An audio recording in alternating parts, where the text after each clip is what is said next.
Celebrities and politicians are not immune to lawsuits in the new year. In fact, it seems like they dabble in that exclusively. Yeah. Our favorite attorney, Craig Ashton, joins us now with an update on some of the latest. Good to see you, man. How are you? Nice to see you. I became a vegetarian this year.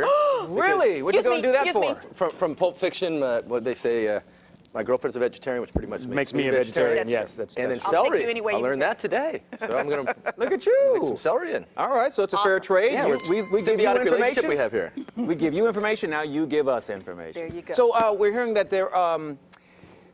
I hear in the news, I read the news, there are a lot of lawsuits involving our President Donald Trump. Is that true, and is there something current happening? That is true. So there's an interesting one, which, as a lawyer, I kind of pay attention to these things from a slightly different perspective. He's being sued by Summer Zervos, who's essentially a former apprentice contestant. Oh, okay. And so she went to the Beverly Hills Hotel and ultimately claims that he made sexual advances on her that were unwanted. Okay. He said that there was a hoax and that it was phony. So she's not filing a cause of action for the sexual assault, but for what's called defamation, which is a statement of fact, not an opinion. So you may say that I dressed too professorial.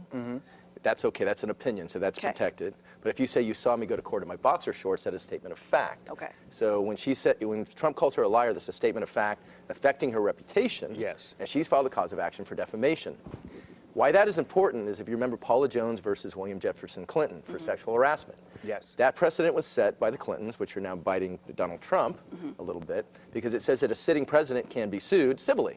So now Gloria Allred is the attorney, and she's woman power attorney. Yes. She's probably not happy with some of the things that have been said as a result of, the grabbing genitalia, et cetera, of the Billy Bush tape. So she's going to get the power to subpoena all the outtakes from The Apprentice. And apparently, according to Tom Arnold, he used the C word, the N word, referred to his son as retarded.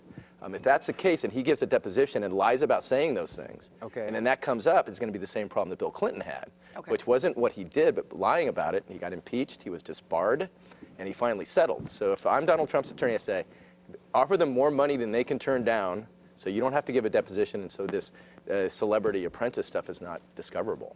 Well, here's what's interesting about this whole situation is because when President Trump was still the Republican nominee, he spoke a lot about libel and defamation. Yeah, I know. Wanting to open the libel laws so that he, more in the direction towards media.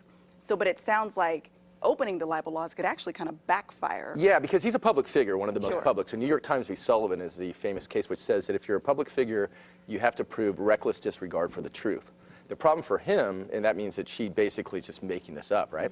But the problem for him is she witnessed this, so it's not her repeating something, she actually was there.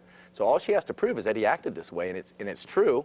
He loses, and then if these tapes come out from The Apprentice, if they really have what's in there, I mean, I don't know what the red line is for Trump, because he seems to redefine that. I mean, he says that he could shoot somebody in the face on Fifth Avenue, nobody would care.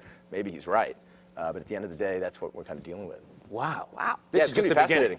I was going to say, this is just beginning. It's going to be entertaining for me as a lawyer to watch this happen. Because you understand the ins and outs a little bit more, and it's interesting for you because of the way things are going. So stay on top of that for us, please, and let us know. So in honor of Chinese New Year and the New Year, here's a Ashton & Price hat for you.